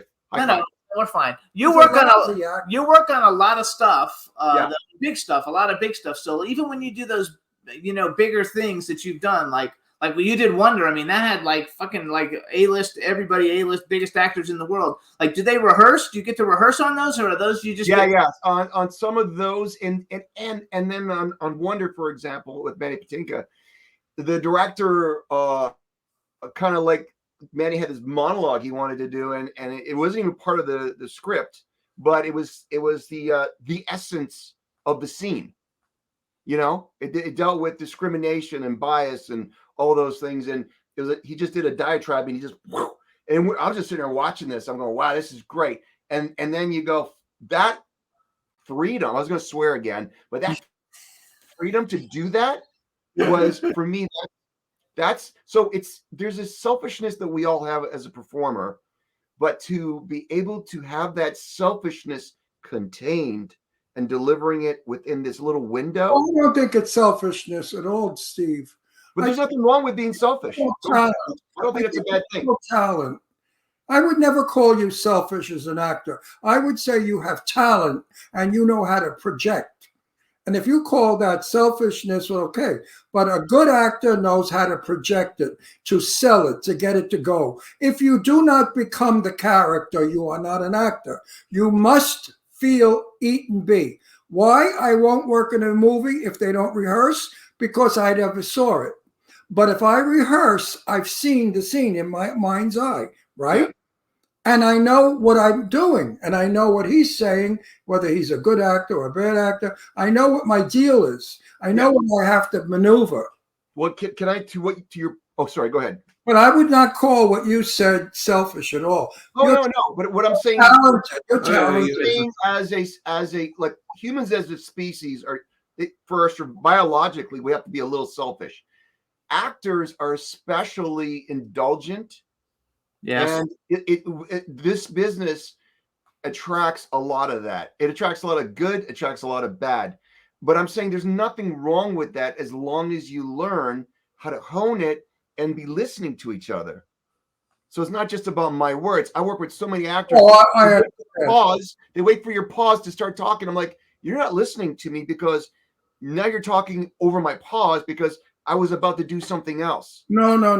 I agree with that. I was listening to something else. No, it's all what you say, I say. Definitely. If you are a one-man band, it shows. It's called acting, and you have to listen to the other actor and respond. And if the actor stinks and doesn't give you the energy, here, for instance, I played a New York cop that went to Pennsylvania to push people around because I was a brute. All right? There's a scene in the woods where the star of the movie that couldn't act his way out of a paper bag, I'm fighting with him. And I'm going to do a little bit. Don't tell me that your brother was killed. I know you're lying. There's something out in that woods. There's something out in that woods, you son of a bitch. And you know what he turned around and said to me? Right? And you could see it. It's in the movie. Oh, I'm really upset. And I looked at the director. I said, oh, dear God in heaven, this is going to be a comedy. It's supposed to be a horror movie. Because he didn't act. He didn't give me he should have said, fuck you. You know what I mean? Give it back. And when an actor doesn't give it back, the scene is ruined. And if the director is stupid and doesn't see that and tell that fellow actor, hey, get with the program. Yeah. I'm not going to name the movie, but I just watched the movie, big cast. And I'm like, why did this movie fail? It failed miserably. And technically, you couldn't hear anything they were saying. The writing was all over the place. The acting was disconnected. None of it read as real or authentic. Huge cast. Huge. What movie was it? I'm not going to say. Okay. I'm not going to say. If ever I have a character, I might do that reviews movies. I'll let you know about it. But so you know, that could be, we could go, that was the actor, but it could have been the editor, and it could have been the director, just didn't have the courage to take these A-listers and pull them in, right? Because sometimes they're not allowed to do that. So like, this is the most fearful time for actors. You're not allowed to be an actor anymore. Everyone's so scared. It's like, this is big balls. I'm an actor. It's like, I'm not here to try to be a political statement. I'm not here to be anything but entertaining and as real as I can possibly be. If I want to go into politics or social justice, you know, that's a different story, you know, which, you know, that's, and I'm all for it. I'm all for it. Back to your statement. You're not allowed to be an actor anymore. And I agree with you 101%. And guess what's suffering? The audiences. The audience is suffering, and the projects are suffering because they're all I watch on television is this woke shit. All right. Yeah. Don't make it political. You have to have a Chinese, a black, an Asian, a guy from the moon, a Martian. Don't make it that way, because in 1750 we didn't have black people dressed up in gowns with white wigs with Marie Antoinette. Yeah. Let's have history the way it was. There's nothing wrong with the black history. It's a marvelous history, because one of the greatest movies, television movies, was ever made was Roots. Yeah. And Roots was about the black culture. But if you would have made Roots with a bunch of white people, it wouldn't have really gone It over would have, very it well. would have been racist. It's a Yeah. racist thing. So let's leave history alone. If See, I we're think doing what's interesting is that people don't really pay attention to history. So everyone can be implicated as guilty, no matter what your culture, no matter what your orientation, no matter whatever you want to call it. Every one of us, every one of those groups can be implicated. And so now we've got this movement which is doing exactly what they're against. Exactly. So there's discrimination more prevalent now. And I go back and look at movies in the 80s and 90s and thousands. There wasn't a great representation, but there was a representation. And I think that it dilutes, it doesn't do a service to anybody. I'm like I said, my first program when I started teaching was for inclusion, and I wanted to build a strong base for people to succeed. And and it's not up to me. Like right now, I accept what is. Okay, why would I struggle with what's going on the planet right now? It's horrible. There's a horrible shit. I'll accept it, but it doesn't mean I need to be part of it. Right. That's what I can still live and I can still believe. like, are you my brother? Maybe there's some issues? No, I love it. No, we But so we I was going think to go back. like Steve. Sorry, think exactly alike. Therefore, maybe, that makes it right, because I think a lot of people think like this. I think so too. Yeah, but like I said, you know what? I people, just want to be in a movie that's called entertainment. yeah. That's all I want, to entertain people. I want people to enjoy whatever it is that we all do on that celluloid. Do you know what I use? Celluloid The anymore. marker for me to say that's a good movie or a bad movie used to be, did it affect me as a story? Right. Whether I was joyful or if I was horrified. Like for example, Seven. Great movie. We were talking about it earlier. Yeah, Remember we were talking about it earlier with the other guy. Earlier. Okay. I was watching that. It was daytime, and I come out of the theater. Thank God it was daytime. I was so depressed by it, and I was like, "Wow!" I was so it was visceral, and I was like, "Thank you," because it was so. I was happy how much it affected me. No, it was so great. It wasn't a beautiful feeling at all. No, it was a great movie. No, it's not a feel. We need a lot. Listen, I wrote a movie. It's a feel-good movie. And I know it's going to be a hit because it has a lot of good shit in it that we need today. And the people that need what my movie has to offer will eat it up alive. We are sick and tired of gray costumes in a gray room with broken, filthy furniture, bummy-looking animal people, rude, crude, and mass, and killing, shooting, chopping, bleeding. We're tired of that. If we want to see that, we could watch the war in Israel. We don't have to go to the theater to see it. We need lively movies, encouraging movies, and movies to make politicians change their rotten ways. Maybe a movie that'll make our country wake up and realize that we're in a lot of trouble. We need to be educated through film, but well, not educated in the sense of dividing us. I've been in the business 100 years. I've had black friends that were actors. I still have them. And we never had a problem. They knew that they were black and they were limited in the parts they were going to get. And they were grateful for what they got. We white people used to feel sometimes it was wrong. Maybe the maid could have had a couple of lines more than Yazm. Yazm's. You're talking about like 50 years I'm talking ago. about in the 1950s. Yeah, well, it's changed a lot from that. I'm in the movie since 1950. So come on. Hang on a second, because we only have 10 minutes, and I've got something that we have to go over. This guy is good. I want to wind him We up. only have 10 minutes left. Yeah, we only have 10 minutes left. It's going really It goes fast. fast. Oh my God! This is. Guys. I had a list of things I wanted to hit. We'll go. No, I've got a list of things to hit. First of all, you guys, the last time Steve was on, we were talking about a haunting at Silver Falls. Just to let everybody know, it's now available. You can see it on Tubi, Amazon, Roku, and Vizio. He has another movie called Alter, and we don't know where it was before because we tried to get it, and it's not there. Now it's on Tubi, Amazon, and Google, and we've got the trailer, and we're going to play it real quick. So you introduced the trailer for Alter. We're going to play it, then we'll come back and we'll have a few minutes. We're going to have you back soon. After the new year, you're coming back because we have to continue our conversation. Okay, so hopefully I'll have my second. I had some issues with my editor for my second film.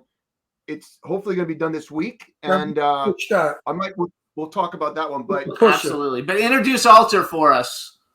All right, ladies and gentlemen, boys and girls. Well, actually, boys and girls should leave the room because Alter's adult only. Alter.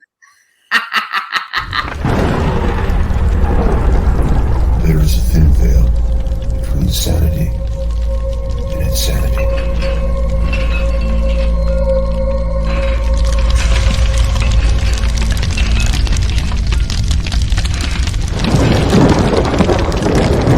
The mind is a fragile thing. Nature has given us ways to protect ourselves. Putting up walls, changing the meaning, losing all memory. But what if? What if the walls kept crashing down? What if you remembered? Could you do what you needed to do to survive?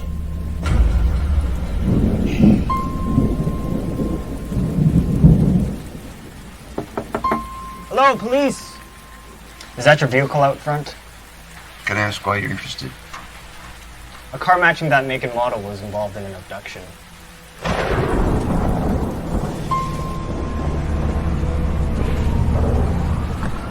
Hey.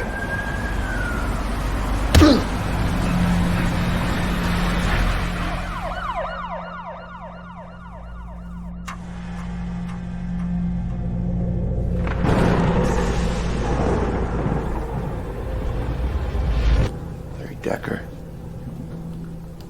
It's been a while, huh? Do I know you? I'm sorry, I really gotta get home. There's a $20 reward. My name and number's on this card. How do you know who called me? I don't know what you think I did, but it wasn't me. It's your call. Please don't. No.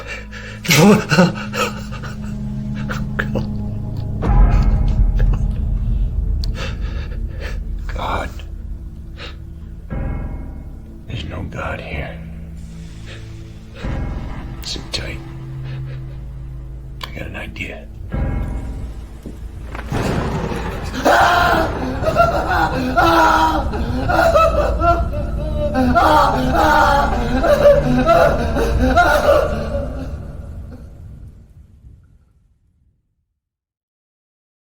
Yay, Alter, you guys. So it's actually available on Tubi, Amazon, and Google. So tell me what happens.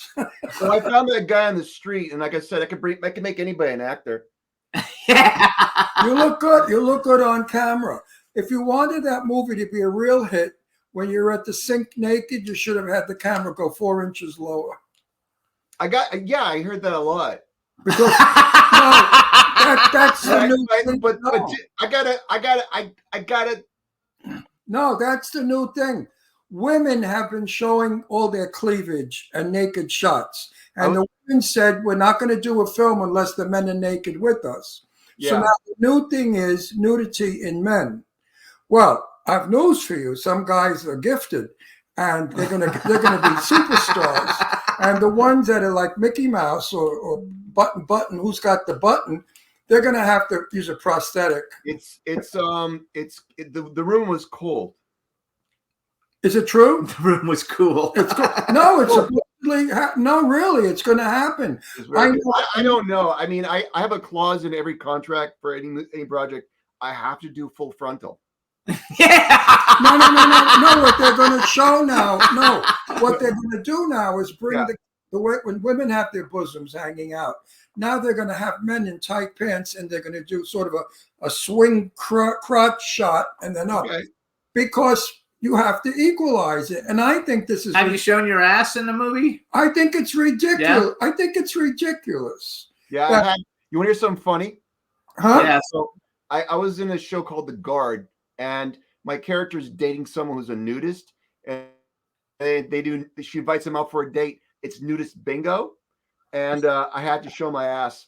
And one of my friends at the gym, he goes, my mother was watching The Guard, and she's an old Croatian lady, and they said she goes, they should have stayed there a little longer. She goes, I could tell he was Croatian by the shape of his ass. I'm like, okay. I don't even if I were 25, I don't think I'd do a nude. I don't know. For me, it doesn't. For me, it's about, does it do anything to enhance the story? I don't care. Like, I don't think that anything gratuitous is necessary for the sake of showing it. But if it tells the story, then I'm all for it. But can I give a real great? Like, I sent you guys posted a photo. Okay. Remember that photo you used with the prayer hands? Yes. Can I plug that photographer? Yeah, plug him real quick. You guys, that's the picture that we used on the promo, the Jimmy Star Show with Ron Russell promo. It's a new picture, not nude, a new picture of Steve, which I don't have it that I can show it. He's an excellent photographer up here in Vancouver, and his name's Wade. His website is photography.com. If you ever wanted to get stuff done, he's good. He's a great guy, excellent photographer. Does he do posters? You can do anything. He actually he's also a movie poster. No, he's a photographer. Yeah, he does. He also did. He's also anybody. Jimmy has a terrible habit of answering for every guest. So that's okay. Yeah, he does. But also what I wanted to also plug was if someone is interested in acting, can you guys put up my Gmail? Is that possible for later? Yeah. What's your school called? The Actors Gym. The what? ACTORZ Gym and Actors Gym. Yeah, and what is your email? What's the email? The Actors Gym, but actors is with a Z. Gym. Yes. At gmail.com. Okay. Hang on. I haven't got anything like that's my Instagram as well, but honestly, I have no posts up there. Hey, Juan, I was throw that up there. Hang on, Juan. Throw that up on the screen so everybody's got it. Let him put it up. Please. So I'm going to be taking. Steve, how long? There you go. Doing this? How long have you been teaching? Well, I did that stint for about 4 years, and I was filling up classes, and then I ended up doing a film out of town for a few weeks. And then by the time I got back, my son had moved back in. I lost my studio. I was teaching from my home. Now there's Zoom, so now I can. Where do you work? Are you working out of Hollywood? No, he's in Canada. Oh, you're in Canada. Yeah. But I'm about to start some classes. But what I'm doing also is I have a limited amount of time for one-on-ones, which is what I'm pitching here. So just because now you can be anywhere in the world. Yes. I'm going to do about 3 to 5 a week max. And it's I think for me personally, if I was working with someone with a base of knowledge, before even you commit to a school, like some of these schools are 30 grand, 40 grand, I'd want to get a good base of knowledge. I used to recommend books for this knowledge. And so now I'm going, you know what? I'm the book. And I think it's terrific. We have like half a minute. Half a minute. This is important. If I were a young student, can I get you on Skype? On Zoom, yes. He just said it. On whatever it is. Yes. That's what I'm going to do. You're going to teach me from there to here. That's right. It's better if you get a partner to work with you, and then I can watch. How much does it cost for an hour? It's $125. American money. Yeah. You guys. So anyway, check out. First of all, you can follow Steve. It's on Instagram. His Instagram is Steve Bacic Official. And then you can contact him at theactorsgym@gmail.com to email him about taking acting classes over Zoom. And we're out of time. One-on-one, yes. Stevie, again, it was a pleasure, and you're coming back, babe. I can't believe, how long was that? How much time do we have? 60 40, minutes. 40 minutes. 40 minutes. Come on, that was 40 minutes? Yeah, that Well, was you 40 know, minutes. you know the saying: when you're having a good time, time goes by fast. But if Yeah. you're I bored, want to give you one little thing. As one of my coaches in LA was Taylor Sheridan. Oh, very good, you guys. Before he blew up into this massive everything, he's just an amazing Yellowstone, you guys. Yellowstone. everything. He was just the coolest dude, you know. And when we worked together, he's like, "There's nothing wrong with you." I'm like, "Cool, okay." So that's the thing, like one-on-one, and that's back like 10, 15 years ago. Yeah, he had a good amount of psychological knowledge. He helped me with what I do in the room. You guys, so he's got a great background. Hit him up because we got to go. We're a minute past. They're going to yell at one me. more question. We got to go. No, we got to go. We got to go. Are you single? Are you single? No, I'm not. Oh, okay. So ladies, I'm sorry. But you can go. But you can go watch The Guard, you guys, and you can see his ass. That's right. Thanks. That's right. Oh, yes, Detroit Lions. Detroit Lions. All right. Bye, Steve. Thanks. We'll see you guys next week, everybody. Bye. Steve. Yay. Can turn out to be so wrong. Yeah, we in the mix. Yeah, we in the mix. It's another episode. Here we go. The Jimmy Star Show with Ron Russell. Interviewing the hottest, newest, and truest of today's celebrities. Make sure to subscribe so you can get notified weekly. Jimmy Star, he's the king of cool. Ron Russell, he's a gorgeous dude. Chat room is live and you would be a fool not to vibe with us at the Jimmy Star Show with Ron Russell. So come watch it live on W4CY Radio. Miss some past episodes? Download on iTunes. The Jimmy Star Show with Ron Russell. It's the Jimmy Star Show with Ron Russell.